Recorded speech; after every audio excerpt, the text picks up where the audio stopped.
Imagine a heavy, suffocating darkness, the kind of absolute blackness you only find under a triple canopy jungle in Southeast Asia, where the humidity sits at 95% and the temperature hovers around 90 degrees Fahrenheit, even at midnight. Deep in the Annamite Mountains, a patrol moves silently through the dense undergrowth. But these are not your standard 19-year-old draftees from Ohio or Texas, wearing olive drab and carrying M16s.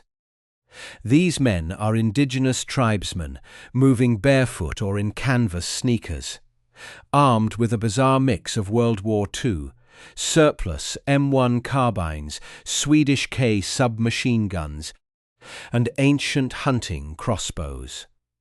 Leading them is a lone American, not wearing a military uniform, carrying no dog tags, and officially, according to the United States government, a man who does not even exist.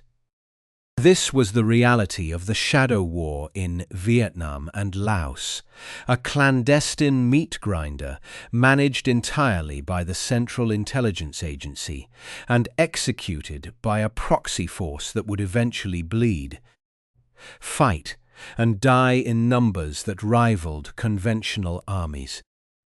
Welcome back to the channel, where we strip away the political rhetoric and dissect the raw, mechanical, and tactical realities of military history.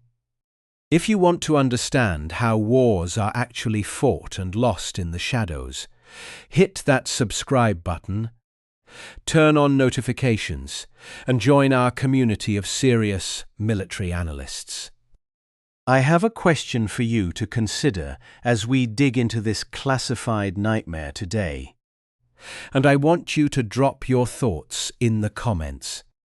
When a superpower with the greatest industrial base on the planet decides to fight a war using Stone Age tribesmen as its primary infantry, is that a stroke of strategic genius or a desperate admission that conventional military doctrine has completely failed? Think about that as we break down the most secretive, ruthless, and logistically complex paramilitary operation in American history. To understand why the CIA ended up commanding a secret army of over 40,000 indigenous fighters across Vietnam and Laos, we have to rewind the clock and look at the strategic chessboard of the 1950s. The roots of this shadow war were planted long before the first conventional U.S. Marine battalions waded ashore at Da Nang in 1965. In 1954, the French military machine was humiliated and systematically dismantled at the Battle of Dien Bien Phu. The French had tried to fight a conventional, artillery-heavy, positional war in a valley surrounded by high ground, completely underestimating the logistical miracle achieved by the Viet Minh, who hauled heavy artillery pieces up sheer mountain faces, using nothing but human muscle and bicycles. When the French garrison fell, the Geneva Accords partitioned Vietnam at the 17th parallel, creating a communist North and a pro-Western South, while simultaneously declaring neighboring Laos and Cambodia as neutral territories.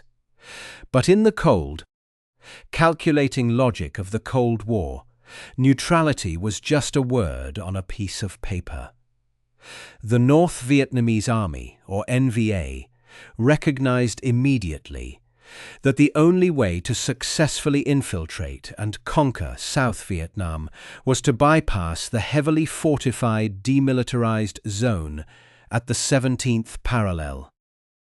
They needed a back door, and that back door was the rugged, mountainous terrain of eastern Laos and the Central Highlands of Vietnam.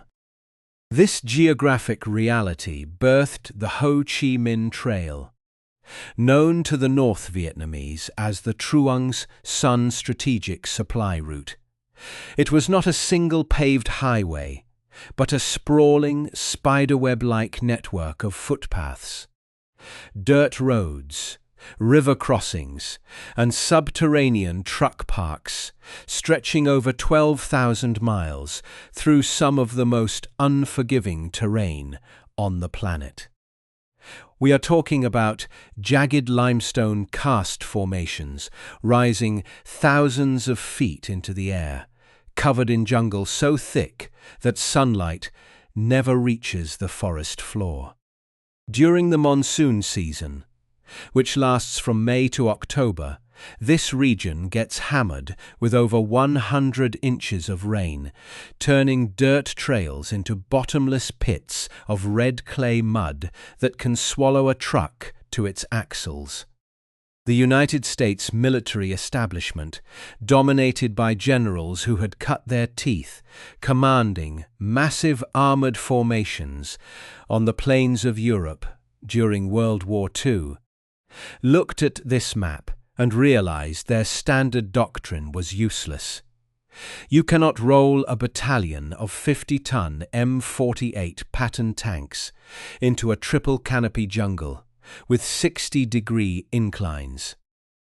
The US needed a force that could live in the jungle, move like ghosts, and interdict the communist supply lines without triggering a massive international incident by overtly invading neutral Laos. This is where the Central Intelligence Agency stepped in, drawing heavily from the playbook of the Office of Strategic Services, the OSS, during World War II. If you look at OSS Detachment 101, which operated in the jungles of Burma behind Japanese lines, you see the exact blueprint for what the CIA wanted to do in Southeast Asia. In Burma, a handful of American operatives organized, trained, and armed thousands of indigenous Kachin tribesmen to harass Japanese supply lines, rescue downed Allied pilots, and gather intelligence. It was a massive return on investment, utilizing local knowledge of the terrain and deep-seated ethnic hatreds to fight a proxy war. The CIA looked at the Central Highlands of Vietnam and the mountains of Laos and saw the same opportunity. In Vietnam, they found the Montagnards, a derogatory French term for the fiercely independent mountain tribes like the Raid, Jarai, and Bana, who had lived in the highlands for centuries and held a deep, mutual contempt for the ethnic Vietnamese in the lowlands. In Laos, the CIA found the Hmong, a tough, pragmatic, hill-dwelling people who farmed opium and wanted nothing to do with the communist Pathet Lao or the North Vietnamese. Why would the CIA, an intelligence-gathering organization, suddenly get into the business of raising infantry divisions? The answer comes down to the brutal math of counterinsurgency and force economy. A standard U.S. Army infantry division in the 1960s required a massive logistical tail, needing hundreds of tons of supplies per day, from heavy artillery shells to hot chow, all of which required secure roads, massive base camps, and complex supply chains. Furthermore, putting American boots on the ground in Laos was politically impossible due to the Geneva Accords. But a CIA paramilitary officer, carrying a briefcase full of cash and backed by a few Special Forces A-teams acting under CIA control, could arm 1,000 Montagnard or Hmong fighters for a fraction of the cost. These indigenous troops did not need massive fire bases. They lived off the land, they knew every trail and ridgeline, and they were already acclimated to the brutal climate and endemic diseases like malaria and dengue fever that would put a conventional American soldier in a hospital bed within a week. Let us break down the exact force comparison and the wildly contrasting military doctrines of the two sides preparing to bleed each other dry in this shadow war. On one side, you had the CIA's paramilitary apparatus, officially operating under various front names. In Vietnam, this manifested as the Civilian Irregular Defense Group, or CIDG program, initially run by the CIA and executed by U.S. Army Special Forces, the Green Berets. A standard Special Forces Operational Detachment Alpha, or A-Team, consisted of 12 highly specialized men, a captain, a warrant officer, and 10 non-commissioned officers cross-trained in weapons, engineering, medical trauma care, communications, and intelligence. These 12 men were designed to infiltrate a remote area, recruit, train, and lead a battalion-sized force of up to 1,500 indigenous fighters. The doctrine was classic unconventional warfare. They were not supposed to hold territory in the conventional sense. Their job was to build fortified camps along the border, conduct long-range reconnaissance patrols, ambush NVA supply columns, and act as a human tripwire against major communist incursions. The weapons and equipment given to these secret armies initially reflected a desire for deniability and a reliance on cheap, available stockpiles. In the early days, the CIA armed the Hmong and the Montagnards with World War II-era M1 Garands, which fired a heavy 30,006 caliber round. However, the Garand weighed 9.5 pounds and was nearly 4 feet long, making it incredibly unwieldy for the average indigenous fighter, who often stood barely 5 feet tall and weighed perhaps 110 pounds. The CIA quickly pivoted to issuing the M1 carbine, firing a lighter, .30 carbine cartridge. It was shorter, weighed only 5.8 pounds empty, and was much better suited for the physical stature of the proxy troops. They also heavily utilized the M3 grease gun, a cheap stamped metal submachine firing Fai heavy 45 ACP round, perfect for close quarters jungle ambushes where engagements often happened at ranges of less than 30 yards. As the war escalated, these forces would eventually be upgraded to the M16 rifle, firing the high-velocity 56mm round, giving them a massive increase in organic firepower. But infantry weapons are useless without logistics, and the CIA's logistical backbone was entirely airborne, relying on a proprietary airline known as Air America. This was the industrial might of the United States disguised as a civilian charter company. Air America operated a fleet of specialized aircraft designed for short takeoff and landing, or STOL, operations. The workhorse was the Pilatus PC-6 Porter, a single-engine utility aircraft that could carry a payload of over 2,000 pounds and could literally land on a dirt strip carved into the side of a mountain that was less than 500 feet long. They also relied heavily on the C-123 provider and the de Havilland Canada DHC-4 Caribou for heavy lifts, dropping pallets of rice, ammunition, and medical supplies into remote outposts known as Lima Sites in Laos. The rotary wing support was provided by the iconic Bell UH-1 Huey and the Sikorsky H-34 Choctaw.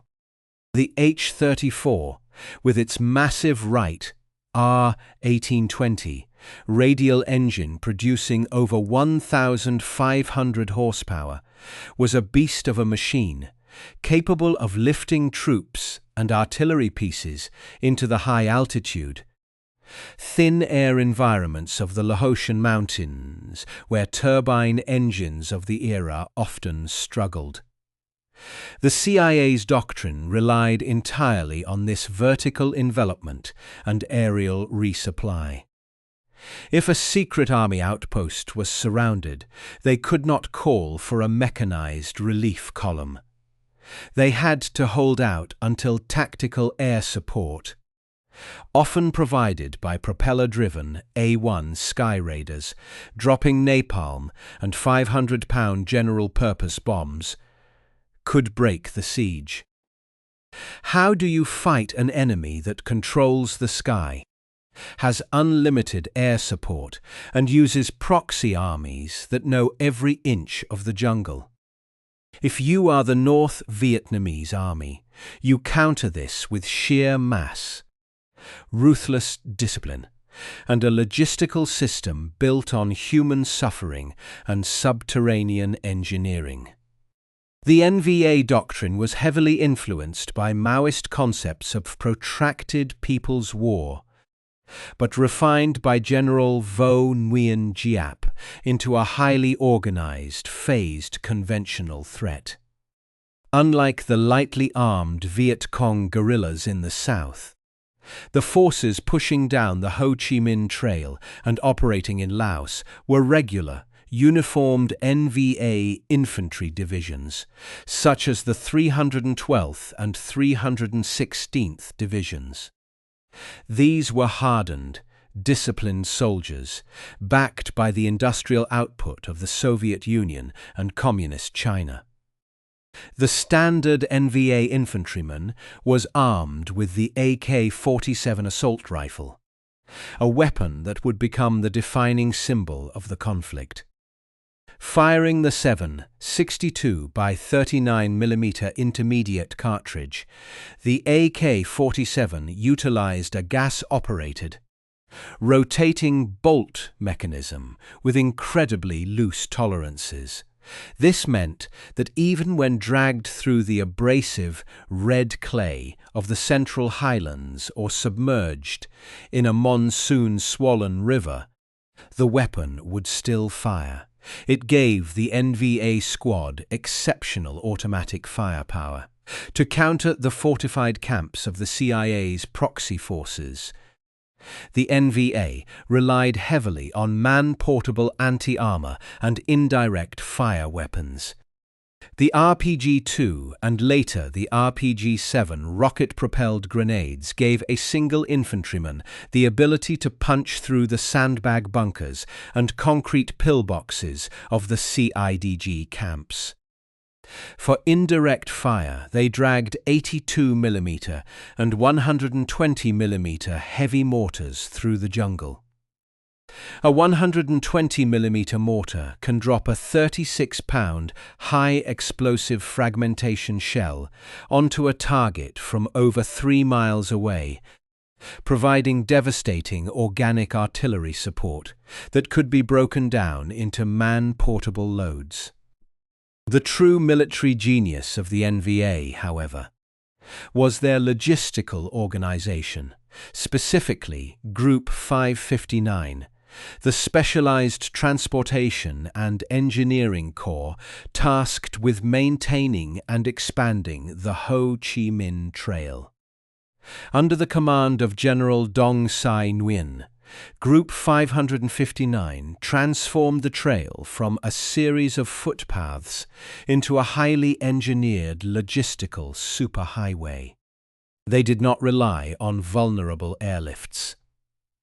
Instead, they used a combination of modified bicycles, which could be loaded with up to 400 pounds of supplies, and pushed by hand, and a massive fleet of Soviet-supplied ZL-130 and Ural 375 trucks.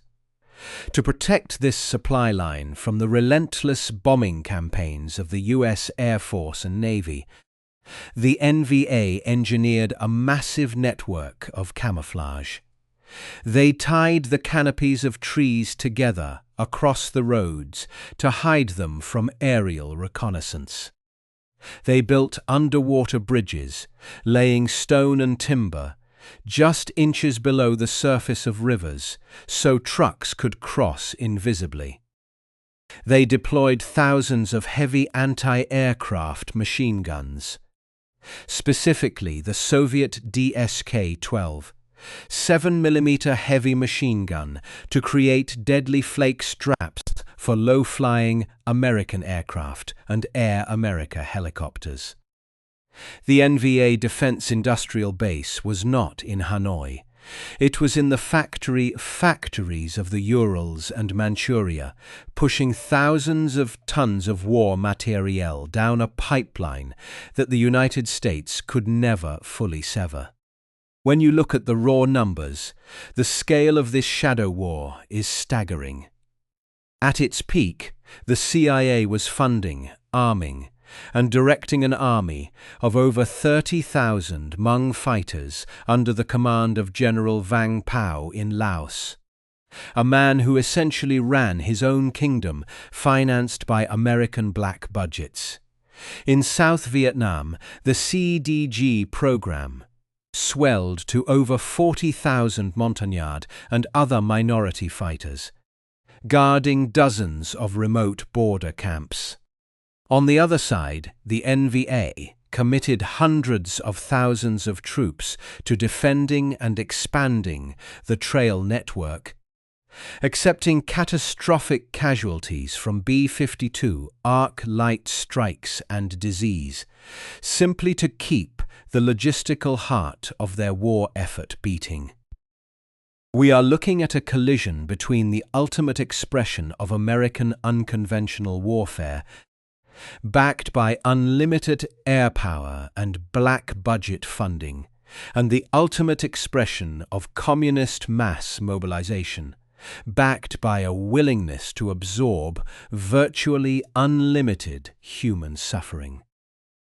The board was set.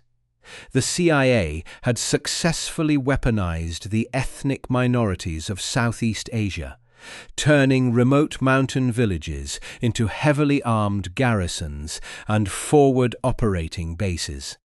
The North Vietnamese had fully committed to their industrialized jungle supply line, realizing that whoever controlled the Annamite Mountains would ultimately control the fate of South Vietnam. The intelligence gathering phase was over. The proxy armies were trained and equipped, and the skirmishes were about to escalate into massive, division-level engagements fought in the shadows, far away from the cameras of the Western press. The North Vietnamese High Command in Hanoi looked at the map, identified the most critical CIA outposts threatening their supply lines, and began moving heavy artillery and mechanized units down the trail. The Shadow Army was about to face the full conventional wrath of the NVA, and the tactics deployed in the dense jungle canopies and sheer limestone cliffs would redefine the limits of human endurance and military violence. The tactical geometry of a CIA and Special Forces border camp was a masterclass in defensive engineering, designed specifically to maximize the killing power of a heavily outnumbered force. When you examine a typical Civilian Irregular Defense Group, or CIDG, outpost like the one at Lang Vei, you are not looking at a traditional square fort. These camps were built as multi-pointed stars or triangles, a concept directly inherited from the Vauban star forts of the 17th century, but updated for the brutal realities of jungle warfare. Why a triangle? Because it eliminates blind spots. If an enemy assaults one wall, they are immediately caught in the interlocking fields of fire from the two adjacent points. The outer perimeter was a nightmare of defensive layers, starting with a 50-yard kill zone completely stripped of vegetation, saturated with hundreds of sharpened bamboo punji stakes coated in human feces to ensure immediate infection. Beyond the stakes lay multiple belts of concertina wire, strung in a triple standard configuration to entangle infantry. But the true teeth of the perimeter defense was the M88A1 Claymore mine. This was not a traditional landmine buried in the dirt, waiting to be stepped on. The Claymore was a directional fragmentation weapon, a curved, rectangular plastic box mounted on two folding legs, packed with 1.5 pounds of composition C4 explosive and 700 steel ball bearings. When a Green Beret or a Montagnard defender squeezed the M57 firing device, the C4 detonated with a velocity of over 26,000 feet per second. The resulting blast propelled those 700 steel balls outward in a 60-degree arc, creating a lethal shotgun effect that would shred anything within 50 yards and remain highly dangerous out to 250 yards. The camps were seeded with hundreds of these mines, daisy-chained together, turning the outer wire into a mechanical meat grinder. Inside this defensive shell, the indigenous strike forces manned zigzagging trench lines and reinforced concrete bunkers, armed with M9919. 30-caliber machine guns and 60mm mortars. To counter this heavily fortified meat grinder, the North Vietnamese Army did not rely on complex technology. They relied on the Dak Cong, their elite sapper units. The NVA sapper was a master of infiltration, a soldier who would strip down to a loincloth, cover his body in grease and charcoal to defeat thermal detection and snagging, and crawl inch by inch through the mud for hours just to reach the outer wire. Their primary tool was the Bangalore torpedo, a concept the American military knew intimately from the beaches of Normandy during World War II. A Bangalore is simply a long metal tube packed with high explosives, designed to be shoved under a barbed wire entanglement and detonated, blowing a clear path for the assault infantry. The NVA sappers would slither through the punji stakes, slide their explosive satchel charges and Bangalores into place, and wait for the signal. When the attack commenced, it was not a slow build-up. It was an instantaneous eruption of violence. Once the wire was breached, the survival of the CIA's secret army depended almost entirely on close air support, and the undisputed king of that mission was the Douglas A-1 Sky Raider. Why would the greatest aerospace industry on Earth, currently fielding supersonic F-4 Phantom jets, rely on a propeller-driven aircraft designed in 1945 to save its most elite operators in 1968? The answer lies in the physics of loiter time and stall speed. A fast-moving jet drops its ordnance and is gone in seconds, often struggling to hit targets hidden under a triple canopy jungle. The A-1 Skyraider, powered by a massive Wright R-3350 duplex Cyclone radial engine producing 2,700 horsepower, could fly low and slow. It could loiter over a besieged camp for hours, carrying a staggering payload of 8,000 pounds of ordnance. The Skyraider was armed with four 20mm M3 autocannons mounted in the wings, and it dropped a terrifying mix of white phosphorus, high-explosive fragmentation bombs, and napalm. Napalm, a jellied petroleum mixture, was the ultimate area denial weapon. When a canister hit the jungle canopy, it ignited, spreading a wave of liquid fire burning at over 2,000 degrees Fahrenheit, sucking the oxygen out of the air and incinerating anything in its path. For the Montagnard defenders, the roar of the Skyraider's radial engine was the sound of salvation. For the NVA, it was the sound of impending annihilation. But in the early months of 1968, the North Vietnamese High Command decided to change the rules of the Shadow War completely. They realized that bleeding their infantry against claymore mines and napalm was unsustainable. So they introduced a weapon that American intelligence believed was impossible to deploy in the rugged Annamite Mountains: heavy armor. This brings us to the night of February 6, 1968, and the brutal siege of the Special Forces camp at Lang Vei. Located just a mile and a half from the Laotian border, Lang Vei was a critical forward observation post manned by 24 American Green Berets from Detachment A-101 and roughly 500 indigenous CIDG troops. The Americans knew an attack was coming, but they expected the standard NVA human wave assault. What they got instead was a mechanized nightmare. At 11:30 p.m., the trip flares on the southern perimeter ignited, bathing the wire in an eerie, flickering magnesium glow.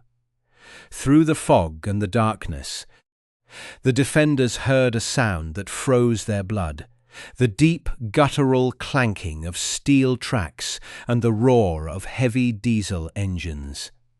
The NVA 198th Tank Battalion had arrived, fielding Soviet-built PT-76 amphibious tanks.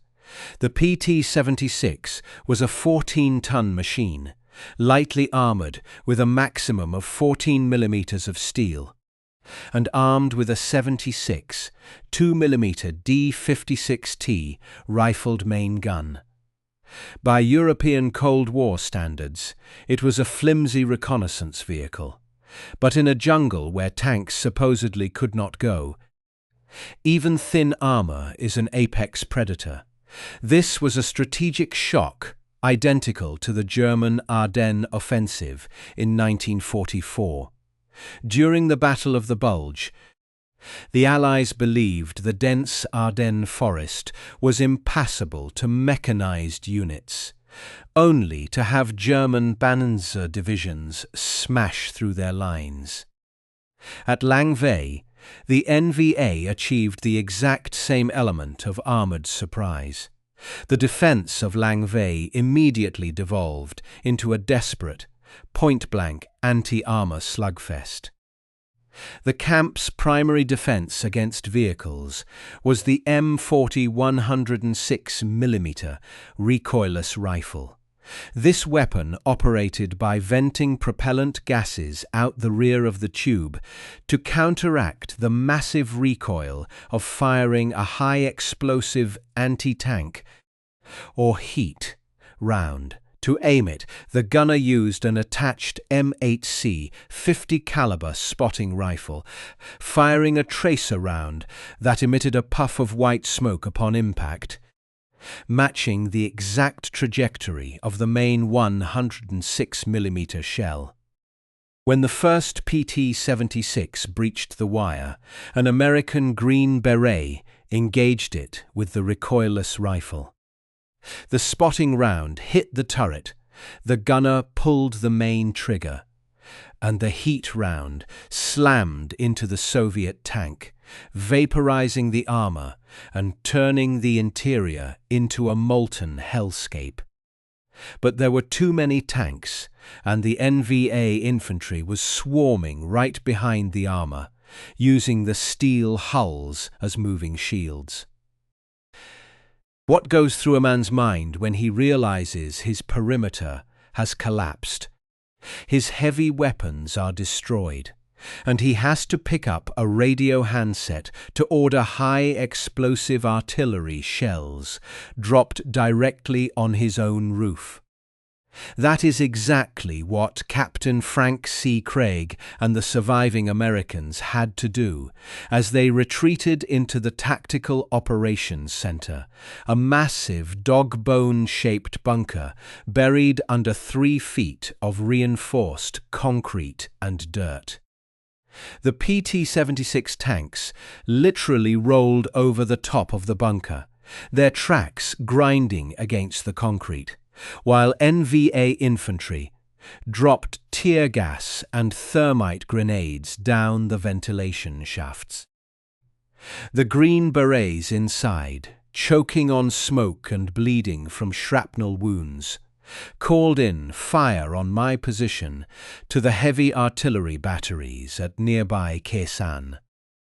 For hours, American 175mm artillery shells rained down on Lang Vei, shaking the earth and obliterating everything above ground, while the survivors huddled in the dark below. By the time the sun rose, Lang Vei had fallen. Over 200 indigenous troops were dead or missing, and the illusion that the secret army could hold fixed positions against conventional NVA armor was shattered forever. While the armor was crushing Lang Vei in Vietnam, an even more secretive and desperate battle was unfolding across the border in Laos, a battle that highlights the extreme lengths the CIA would go to maintain their aerial advantage. Deep in the Laotian mountains stood Pho Phat Thi, also known as Lima Site 85. This was not a standard infantry camp. It was a sheer limestone cliff rising 5,600 feet into the clouds. Perched on the very edge of this precipice was a highly classified radar installation known as the TSQ-81, operated by American airmen posing as civilian contractors under a program called Project Heavy Green. This radar was the all-seeing eye that guided American B-52 bombers through the monsoon clouds to strike targets in Hanoi and along the Ho Chi Minh Trail. The CIA believed the site was impregnable. It was surrounded by sheer drops, defended by a ring of Hmong guerrillas, and accessible only by a single helicopter landing pad. But the North Vietnamese understood that neutralizing Lima Site 85 was a strategic imperative. On the night of March 10, 1968, under the cover of a fierce thunderstorm and freezing winds, a specialized team of NVA Dak Kong commandos did the impossible. If you look at the U.S. Army Rangers scaling the cliffs of Pointe du Hoc on D-Day to destroy German artillery, you see the exact level of physical endurance and suicidal bravery displayed by the NVA sappers that night. Barefoot, carrying AK-47s, RPG-7s, and satchel charges, they free-climbed the sheer vertical face of Pho Phat Thi in the pitch black. At 3:00 a.m. they crested the ridge, bypassing the Hmong perimeter entirely. and emerged directly inside the American radar compound. The engagement at Lima Site 85 was a chaotic, point-blank bloodbath, fought at the edge of a mile-high cliff. The American technicians, armed only with M16 rifles and completely untrained for close-quarters infantry combat, found themselves in a desperate shootout against elite commandos. The NVA sappers unleashed a volley of rocket-propelled grenades, blowing the radar domes to pieces and setting the generator bunkers on fire. The M16 rifle, firing the high-velocity 56mm round, was devastating against unarmored targets, but in the chaos and the dark, the Americans were outmaneuvered. Several Americans were killed instantly in the explosions, while others were forced over the edge of the cliff, clinging to the rocks as NVA commandos fired down at them. Despite the heroic efforts of CIA paramilitary officers and Air America helicopter pilots who braved heavy ground fire the next morning to extract a handful of survivors, Lima Site 85 fell. It was one of the largest single ground combat losses of U.S. Air Force personnel in the entire war, and a stark reminder that no mountain was high enough to escape the reach of NVA light infantry. The destruction of Lang Vei and the fall of Lima Site 85 were not isolated incidents. They were the turning of the tide. The North Vietnamese had successfully demonstrated that they could project conventional combat power, including heavy artillery, elite commandos, and armored columns, deep into the supposedly secure zones of the CIA's proxy forces. The strategy of using lightly armed indigenous tribesmen as a human tripwire against a fully industrialized, state-backed military was beginning to crack under the sheer weight of Soviet steel and communist manpower.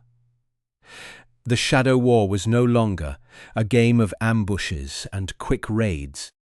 It had mutated into a grinding conventional war of attrition that the Hmong and Montagnard populations simply could not sustain. As the casualty rates among the secret armies skyrocketed, and the political appetite for the war in Washington began to rot. From the inside out, the CIA faced a terrifying logistical and moral dilemma.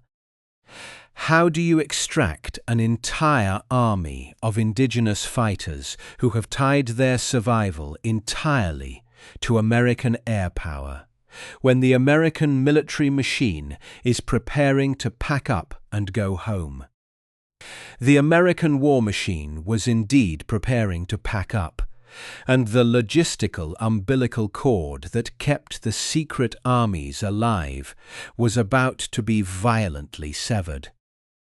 When you examine the economic and logistical realities of the CIA's shadow war by the early 1970s, you uncover a system that had completely cannibalized the societies it was supposed to protect.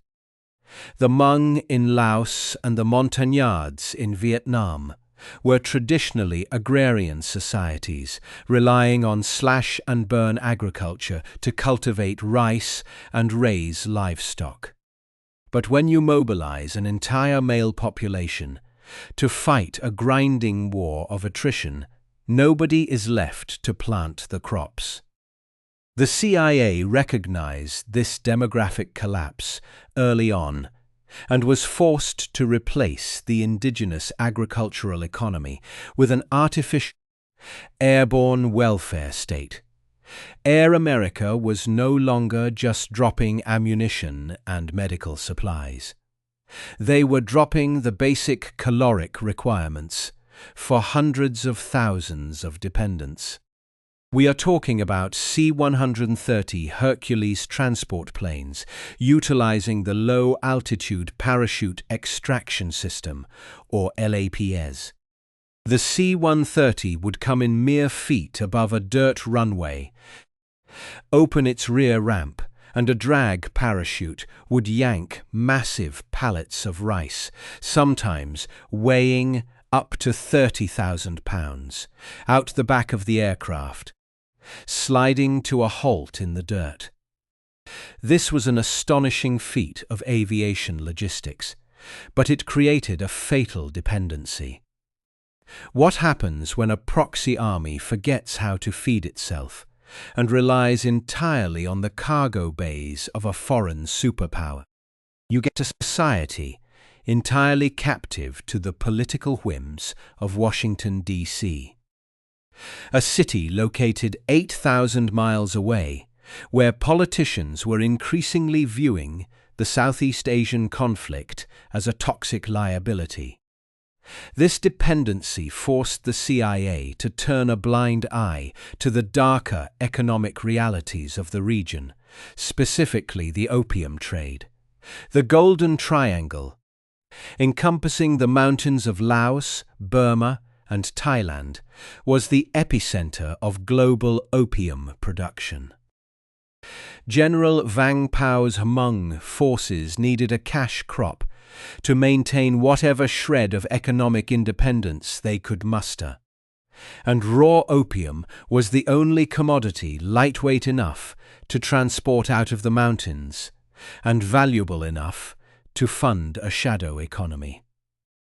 While the official stance of the United States government was strictly anti-narcotics, the tactical reality on the ground dictated that CIA operatives and Air America pilots frequently overlooked or inadvertently facilitated the movement of this cash crop. It was a brutal, pragmatic calculation. If shutting down the opium trade meant losing the Hmong army, the trade would continue. From a purely tactical perspective, the late stages of the Shadow War exposed the catastrophic flaw in using light infantry to fight a conventional state-backed military. The CIA had trained the Hmong and Montagnards to be elite guerrillas, masters of the ambush, the hit-and-run, and the jungle patrol. But as the NVA pushed deeper into Laos and South Vietnam, they were not fighting a guerrilla war. They were executing a mechanized combined arms offensive. The NVA began deploying the Soviet-built M46 130mm towed field gun. This was a devastating piece of heavy artillery that could hurl a 73-pound high-explosive fragmentation shell over 17 miles. The Hmong and Montagnard outposts, armed only with light mortars and recoilless rifles, had absolutely no counter-battery capability against a weapon firing from the next mountain range over. The proxy forces were forced to sit in their trenches and endure relentless, earth-shattering bombardments, relying entirely on American tactical air support to silence the NVA guns. But close air support is a fickle savior. During the monsoon season, when the mountains were blanketed in thick, impenetrable clouds and driving rain, the American A-1 Sky Raiders and F-4 Phantoms were grounded. When the sky goes quiet and you have no heavy armor, how do you stop a battalion of NVA, regular infantry, advancing behind a rolling artillery barrage? The grim answer is that you do not. You die in place, or you retreat, yielding ground that you bled for months to secure. The strategic lesson here is written in the blood of the indigenous fighters. You cannot task a light, unconventional proxy force with holding thick freight train against a conventional industrialized army. This is not a new lesson in American military history. If we look back to the Plains Indian Wars of the late 19th century, the United States cavalry utilized the exact same proxy strategy. The U.S. Army heavily recruited Native American scouts, particularly from the Crow and Arikara tribes, to track and fight the Sioux and Cheyenne. The cavalry leveraged ancient tribal hatreds and indigenous terrain knowledge to hunt down a mutual enemy. At the Battle of the Little Bighorn in 1876, George Armstrong Custer relied entirely on these proxy scouts for his intelligence picture. But when the conventional American forces were wiped out or forced to withdraw, the Crow and Arikara were left exposed, their utility exhausted, and their ancestral lands ultimately absorbed by the very government they fought for. Proxy utility always expires the moment the superpowers' strategic objectives shift. By 1973, the strategic objectives of the United States had irrevocably shifted. The signing of the Paris Peace Accords was heralded as the end of the Vietnam War for America, but for the CIA's secret armies, it was a death warrant signed in diplomatic ink. The accords mandated the withdrawal of U.S. military forces and placed severe restrictions on military aid to the region. The massive pipeline of air support, artillery shells, and logistical sustainment that kept the Hmong and Montagnards alive was abruptly choked off. The political intelligence apparatus in Washington, desperate to wash its hands of the conflict, essentially erased the shadow war from the official narrative. The North Vietnamese, however, signed the accords with absolutely no intention of honoring them. They used the American withdrawal to rebuild their logistics network, paving the Ho Chi Minh Trail into a two-lane, all-weather highway, complete with an underground petroleum pipeline stretching from the demilitarized zone all the way to the Cambodian border. The parallels to modern military history are chilling and undeniable. If you want to understand the exact mechanics of this collapse, you only need to look at the American withdrawal from Afghanistan in the late summer of 2021. For 20 years, the United States built the Afghan National Army and their elite commando units to rely entirely on American enablers, American intelligence surveillance, American contractor maintenance for their aircraft, and American close air support. When that logistical and tactical umbilical cord was cut overnight, the Afghan military, despite outnumbering the Taliban and possessing superior weaponry, collapsed in a matter of weeks. An army structured to fight with a superpower's backing cannot suddenly pivot to fighting an austere, self-sustained war. The Hmong and Montagnards faced the exact same structural doom. They had been molded into an appendage of the American military machine, and when the body was amputated, the appendage withered and died. The final days of the secret war were a masterclass in tragedy and geopolitical betrayal. In May 1975, as North Vietnamese tanks smashed through the gates of the presidential palace in Saigon, a similar endgame was playing out in Laos.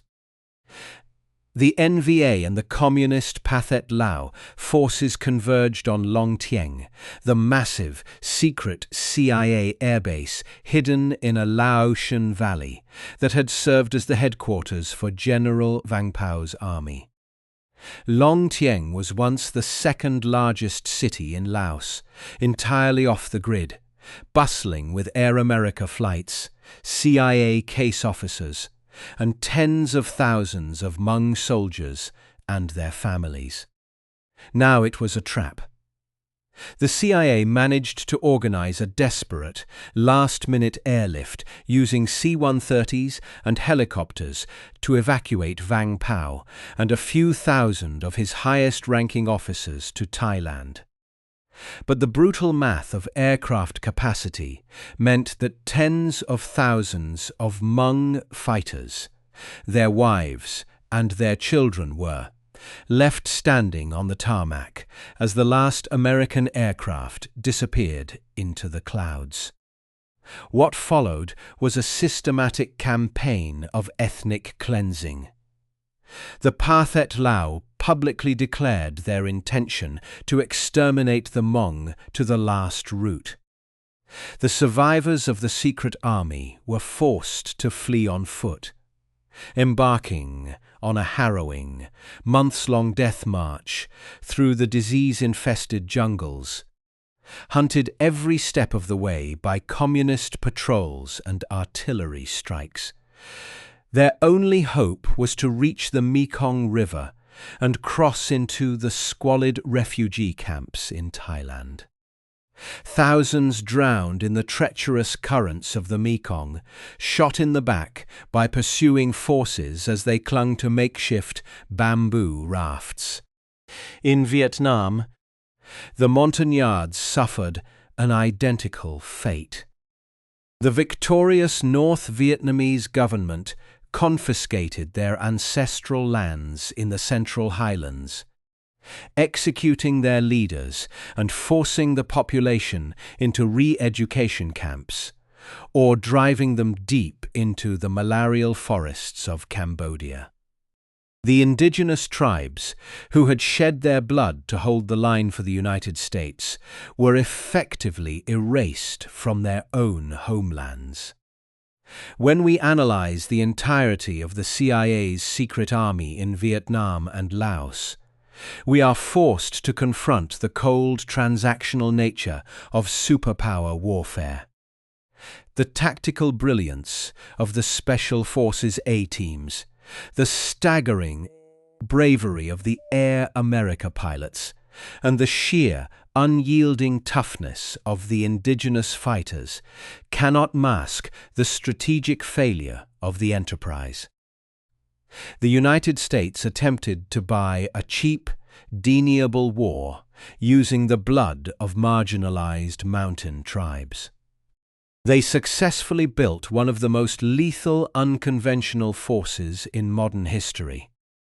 But they failed to understand that when you arm a population and destroy their traditional way of life, you assume a moral and logistical responsibility for their survival. The Hmong and the Montagnards did not lose their war on the battlefield. They were defeated in the committee rooms of Washington, D.C., victims of a shifting geopolitical calculus that deemed them expendable. War in the shadows always leaves the longest, deepest scars, bleeding long after the politicians have declared peace, and the history books have moved on to the next chapter. Based on the tactical and strategic failures of the CIA's secret army, what is the fatal flaw of relying on proxy forces in modern warfare? A. The proxy force lacks the heavy industrial base to survive a conventional mechanized assault. B. The strategic goals of the superpower and the proxy are never truly aligned, leading to inevitable betrayal. C. The absolute reliance on the superpower's air support creates a fatal logistical vulnerability. Let me know your choice in the comments.